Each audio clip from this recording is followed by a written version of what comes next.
Hello students, हमने अपनी class 12th की ज्योग्राफी में के चैप्टर पॉपुलेशन में स्टडी की थी पॉपुलेशन डिस्ट्रीब्यूशन की, पॉपुलेशन डेंसिटी की एंड पॉपुलेशन ग्रोथ की।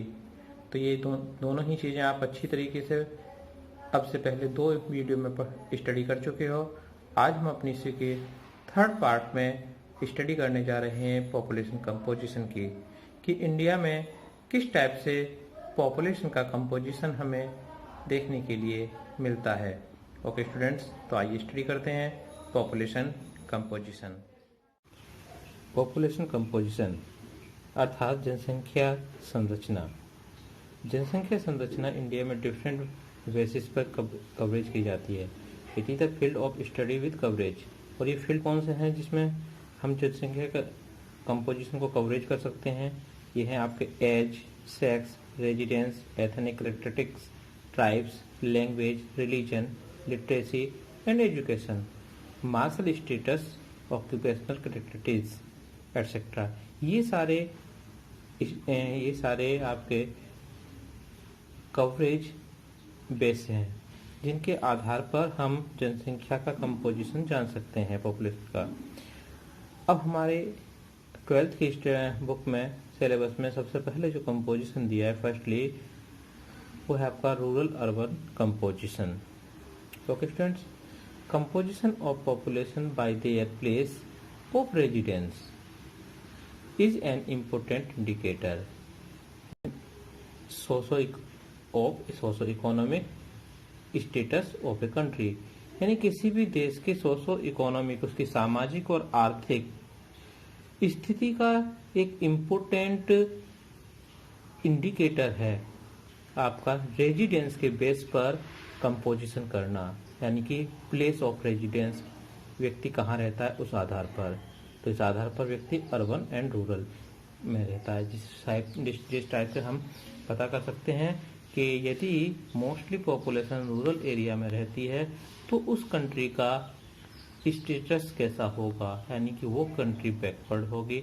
और जहाँ मोस्टली पॉपुलेशन अर्बन एरिया में, इंडस्ट्रियलाइज एरिया में रहती है, अर्बनाइजेशन ज़्यादा है, वहाँ उसका स्टेटस अधिक होगा। ओके,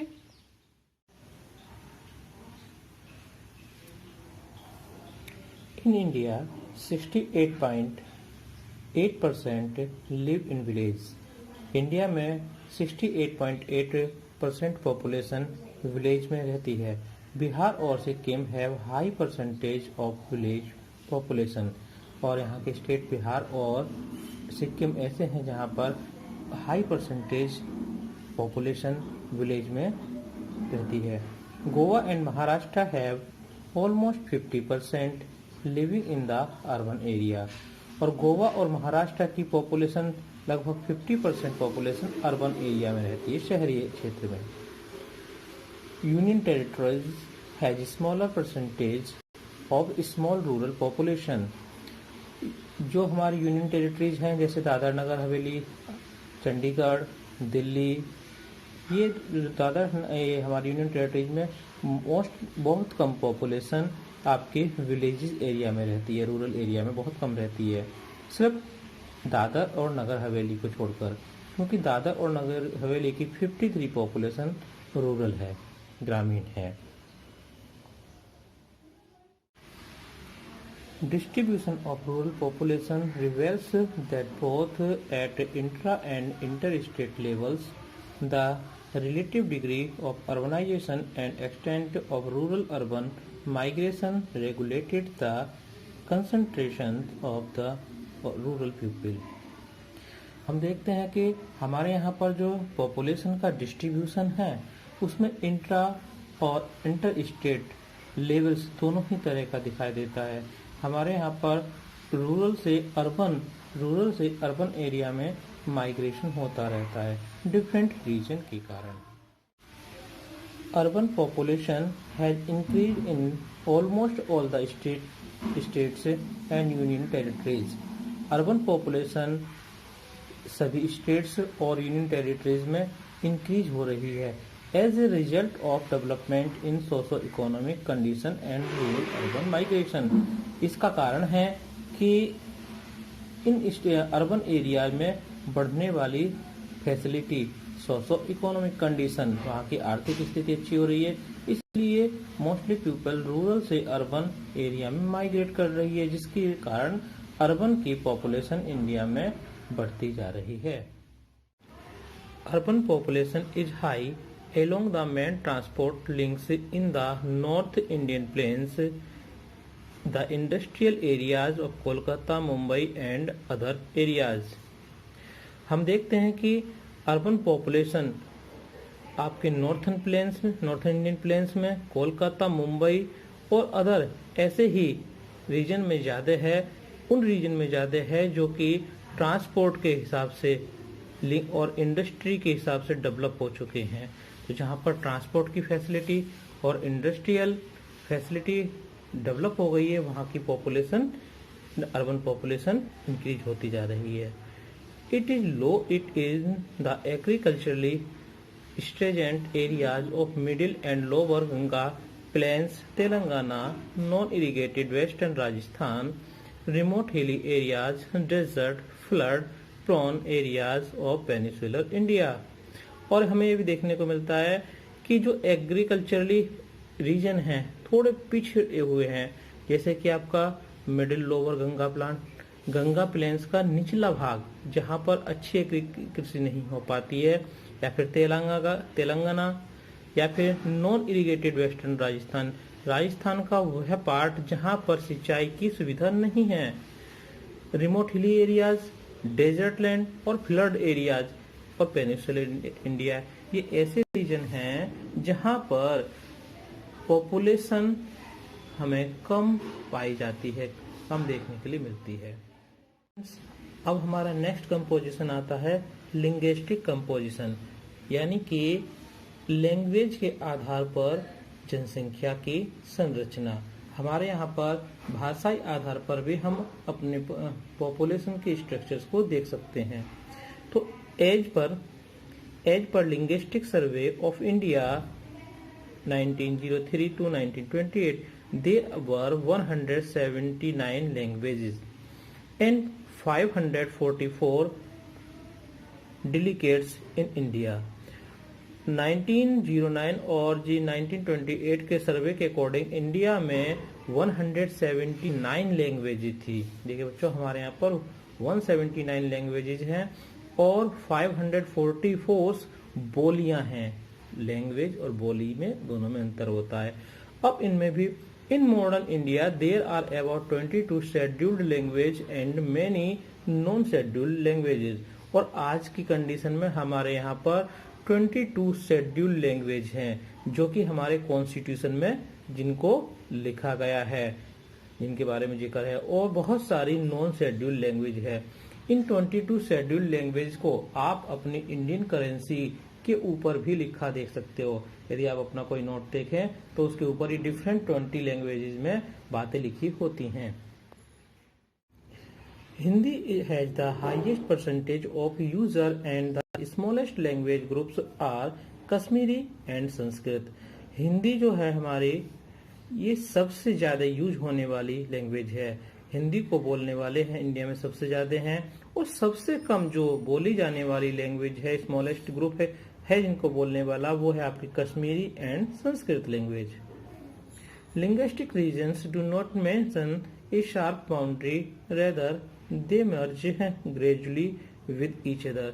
यदि हम भाषाई आधार पर, लैंग्वेज के आधार पर यदि हम डिस्ट्रीब्यूशन देखें रीजन का, क्षेत्र का, तो हम क्षेत्र में ज्यादा विभिन्नता में देखने को नहीं मिलती, क्योंकि लैंग्वेज के आधार पर ये रीजन एक दूसरे से मिले हुए हैं। आपको कुछ रीजन में आपको कई भाषाएं बोलने वाले लोग मिल सकते हैं, ठीक है। इसलिए कोई फिजिकल बाउंड्री की तरह इनकी कोई क्लियर रीजन या एरिया नहीं होता। The speakers of major Indian languages belong to 4 language families with their sub families and branches. जो स्पीकर हैं, भाषाओं को बोलने वाले हैं, इंडियन लैंग्वेज को बोलने वाले भाषा को हम 4 मुख्य ग्रुप में बांट सकते हैं। भारत में जो भाषाएं बोली जाती हैं, उन भाषाओं को बोलने वाले परिवारों को हम 4 मुख्य भागों में डिवाइड कर सकते हैं। ये देखिएगा यहाँ पर आपके किए गए हैं। यहाँ पर आपको एक टेबल दिखाई दे रही है जिसमें फैमिली, फिर इनकी सब फैमिली, इनकी ब्रांचें और फिर स्पीच एरिया कि किस एरिया में ये बोली जाती हैं। तो सबसे फर्स्टली देखिए अब आस्ट्रिक लैंग्वेज है। इसको निषाद भी कहा जाता है। 1.38% फैमिलीज हैं जो इसको इंडिया में यूज करती हैं। इसकी सब ब्रांचेज हैं आपके आस्ट्रो एसेटिक, आस्ट्रो निशान, और इसका ब्रांच है आपका मोन खेमर मुंडा, और जी आपका इसका एरिया है मेघालय, निकोबार आइलैंड, वेस्ट बंगाल, बिहार, उड़ीसा, आसाम, मध्य प्रदेश, महाराष्ट्र और आउटसाइड इंडिया। यहाँ पर इस लैंग्वेज को बोलने वाली फैमिली आपको मिल जाती हैं।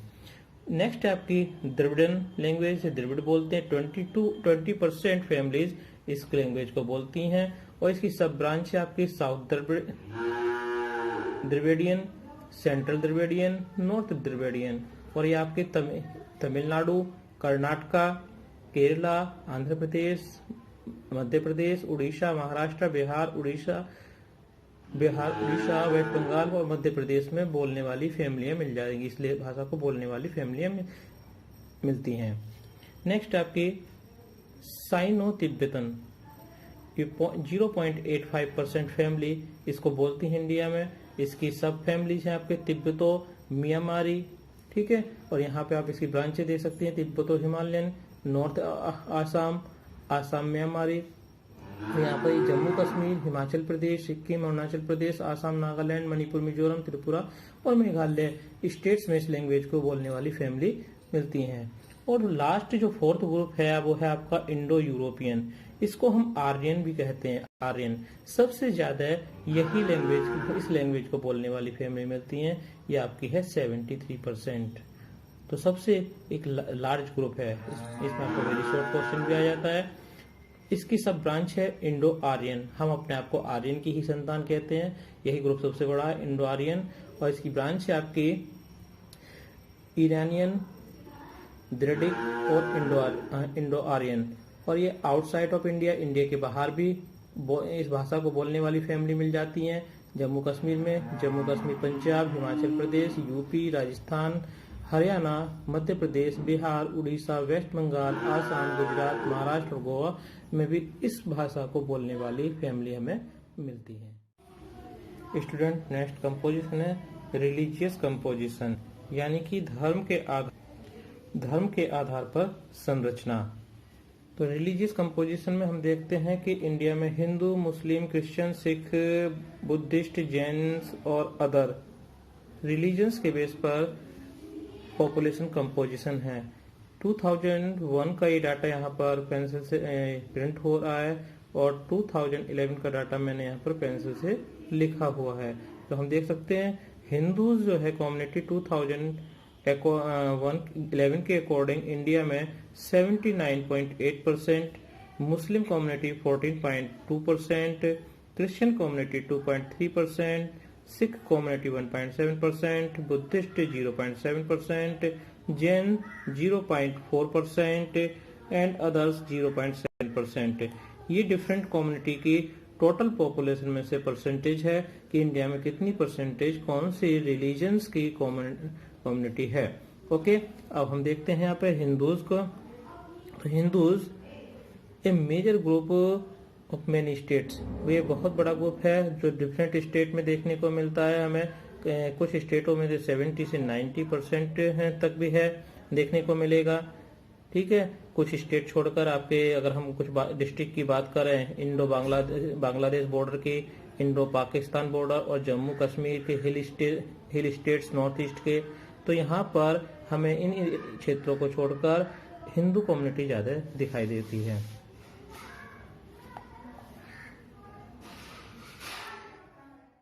मुस्लिम द लार्जेस्ट रिलीजियस माइनॉरिटी, ये माइनॉरिटी का सबसे लार्जेस्ट ग्रुप है, यानी अल्पसंख्यकों का सबसे बड़ा ग्रुप है, जिसकी पॉपुलेशन परसेंटेज 14.2% है। और ये आपके जम्मू कश्मीर, वेस्ट बंगाल के कुछ डिस्ट्रिक्ट में, केरला, उत्तर प्रदेश के बहुत सारे डिस्ट्रिक्ट में और आपके दिल्ली के चारों ओर और लक्षद्वीप में अधिक देखने को मिलते हैं। आपके कश्मीर वैली और लक्षद्वीप, कश्मीर वैली और लक्षद्वीप में तो ये मेजॉरिटी में है, यानी कि यहाँ पर लक्षद्वीप और कश्मीर वैली में इनकी जो परसेंटेज है 50% से भी ज्यादा है, तो यहाँ पर ये मेजॉरिटी में मिलते हैं। Next questions, population is distributed mostly in rural areas of the country. ये अधिकतर भारत के ग्रामीण क्षेत्रों में डिस्ट्रीब्यूट है। ये आपको वेस्टर्न कोस्ट के चारों तरफ गोवा में, केरल में देखने के लिए मिलेगी। इसके अलावा हिल स्टेट्स मेघालय, मिजोरम, नागालैंड, छोटा नागपुर एरिया और हिल्स ऑफ मणिपुर के हिल्स पर आपको क्रिश्चियन कम्युनिटी मिलती है। सिख, नेक्स्ट है Sikh are mostly concentrated in relatively small area of the country, particularly in the states of Punjab, Haryana and Delhi. Sikh जो है आपके इंडिया के छोटे से एरिया में, मोस्टली आपके पंजाब में या फिर हरियाणा और दिल्ली में देखने को मिलते हैं। Jains and Buddhist are the smallest religious group in India. ये भारत के छोटे ग्रुप हैं, धार्मिक ग्रुप।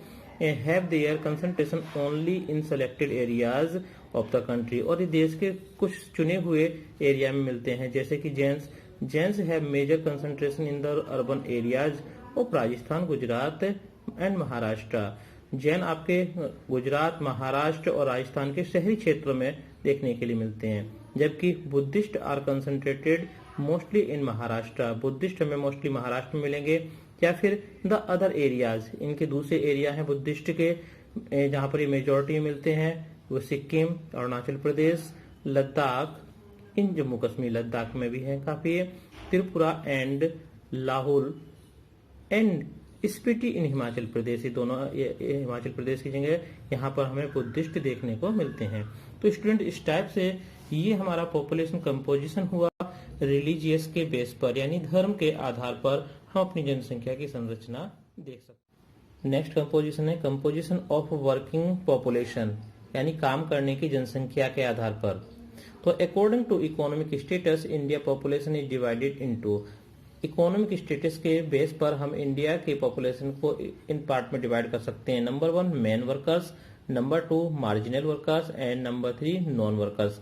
तो फर्स्टली मैन वर्कर्स क्या होते हैं? Who works for at least 183 days in a year, यानी कि ऐसे वर्कर जो पूरे साल में 183 डेज से ज्यादा काम करते हैं, यानी 183 से ज्यादा डेज से ज्यादा वर्क करते हैं, उन्हें ज्यादा जॉब मिलती है, वो मैन वर्कर कहलाते हैं।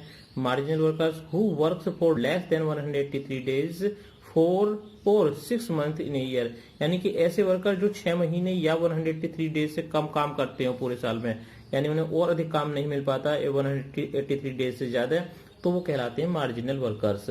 Non workers who do not work, यानी कि ऐसे वर्कर जो काम नहीं करते, वो नॉन वर्कर्स कहलाते हैं, जैसे कि आपके चिल्ड्रंस या फिर ओल्डर पर्सन, बूढ़े व्यक्ति, ये नॉन वर्कर्स में आ जाते हैं।